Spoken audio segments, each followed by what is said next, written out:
most people are waiting for their life to change so they can feel gratitude, to feel abundance, to feel whole. You know, that's the old model of cause and effect, you know. So if you're living with emptiness, you're living with lack, you're living with pain, most people have been conditioned that something out there has to take away this emptiness or feeling inside of them. But if you believe that you're creating your life and you're living by lack, well, lack isn't going to create abundance, right? So then it makes sense then that you don't really actually create wealth, you generate wealth, you generate abundance. So the moment you start teaching your body emotionally what that future is going to feel like before it's made manifest, well, your body, as the unconscious mind, believes it's living in that future in the present moment. Now, it's a scientific fact that it's the environment that signals the gene. The end product from an experience in the environment is an emotion.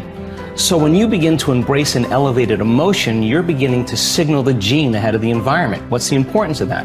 Well, genes make proteins, and proteins are responsible for the structure and the function of your body. And the expression of proteins is the expression of life. So by you creating an elevated emotion and teaching your body what that future will feel like before it's made manifest, your body's starting to live in that future reality in the present moment. Now here's the key.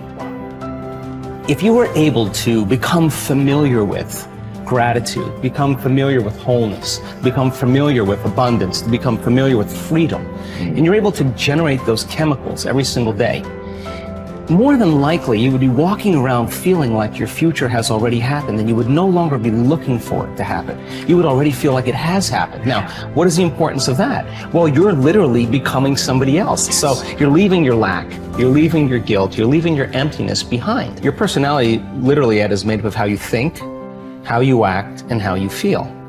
And how you think, how you act, and how you feel is your personality, and your personality is intimately connected to your personal reality, your life.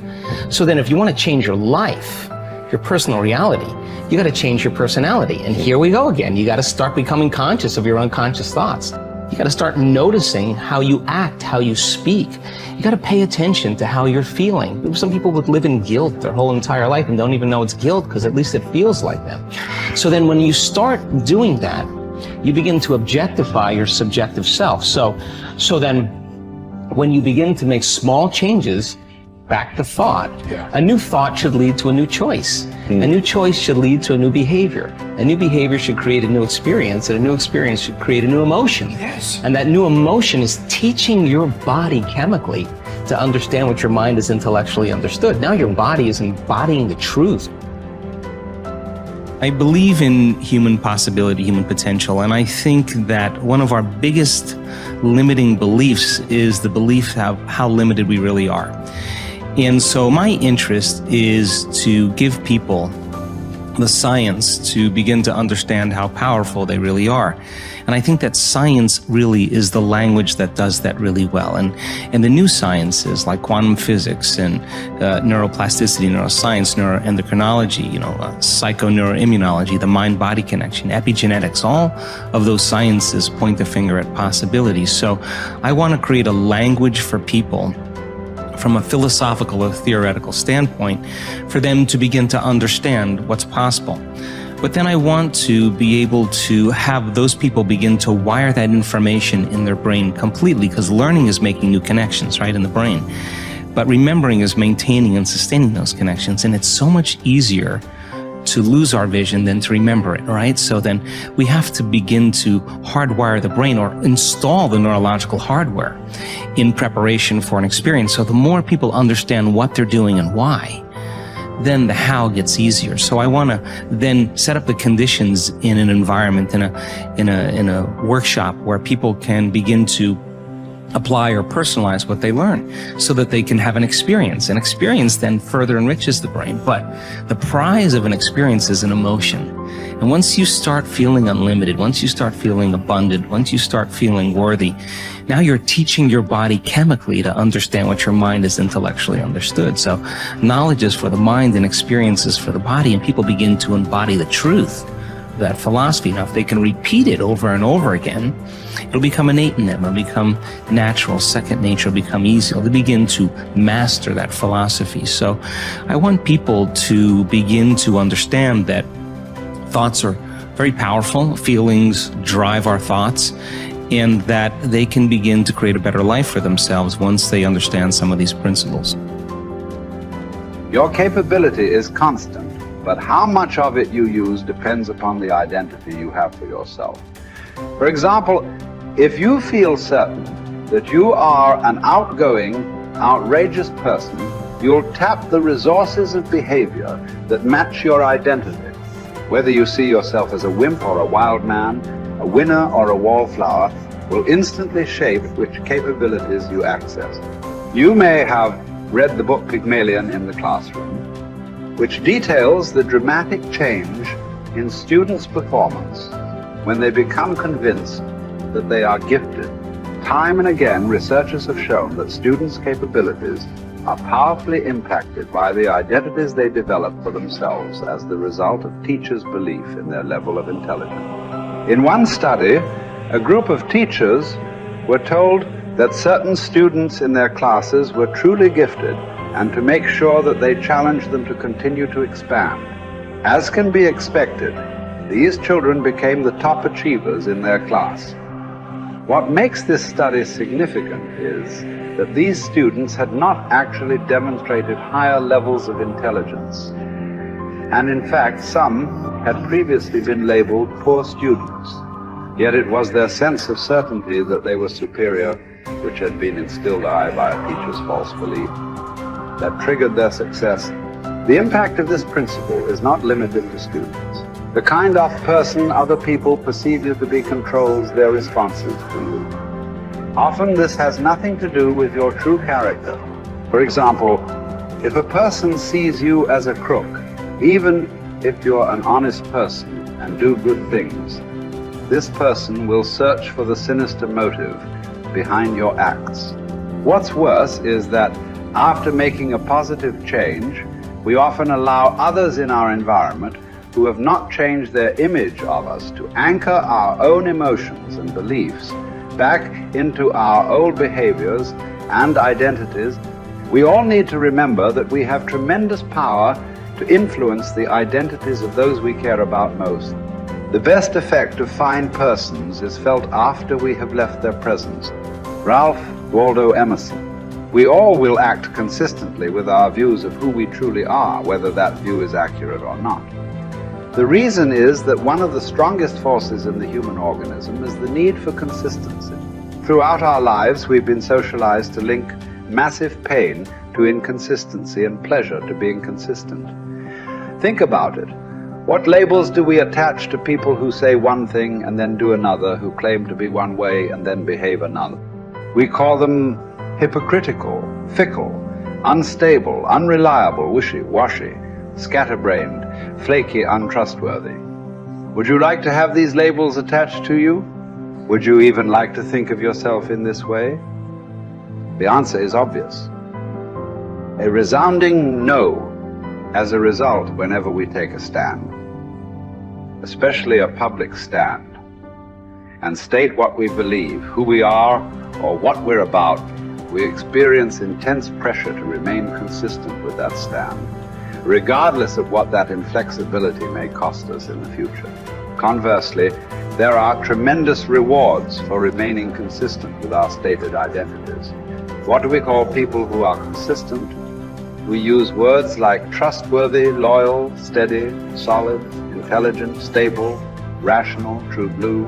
How would you like to have people consistently use these labels to describe them?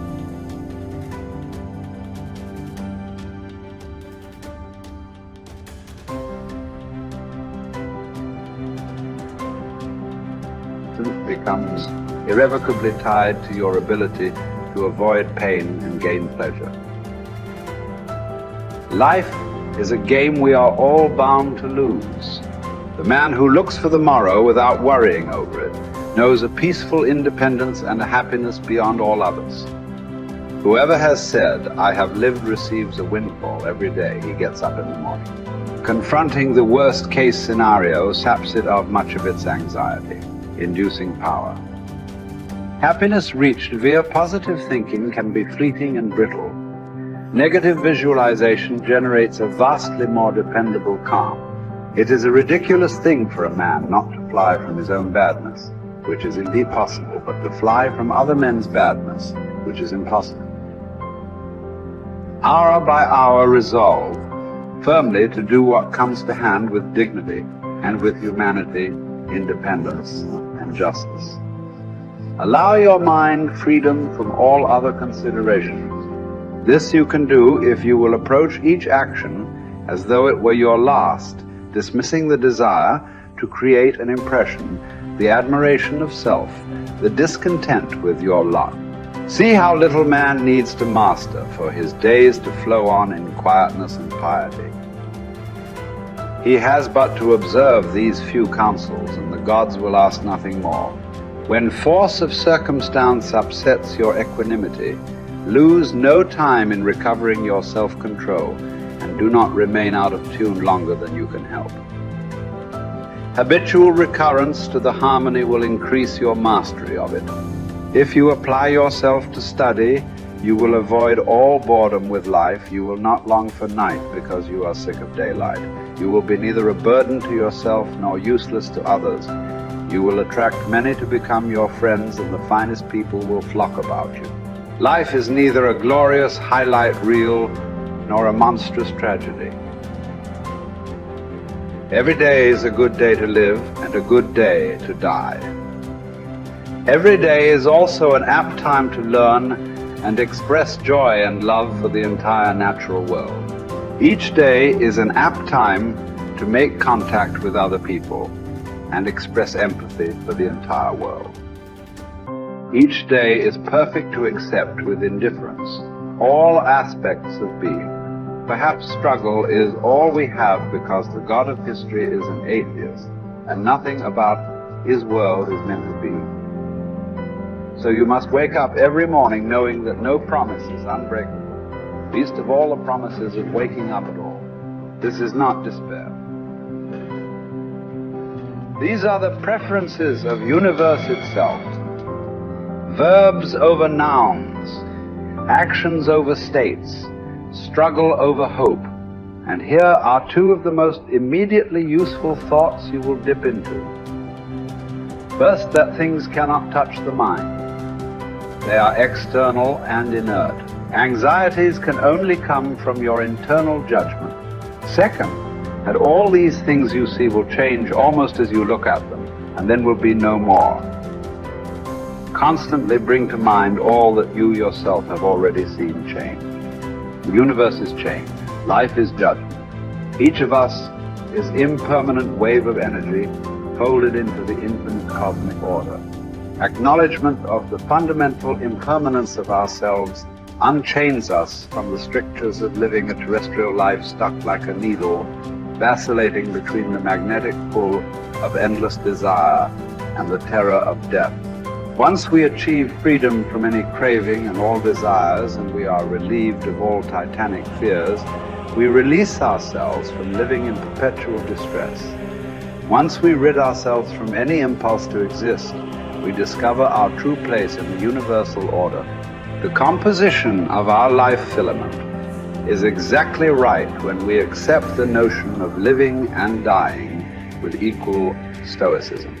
You have the power to strip away many superfluous troubles located wholly in your judgment, and to possess a large room for yourself embracing in thought the whole cosmos, to consider everlasting time, to think of the rapid change in the parts of each thing, of how short it is from birth until dissolution, and how the void before birth and that after dissolution are equally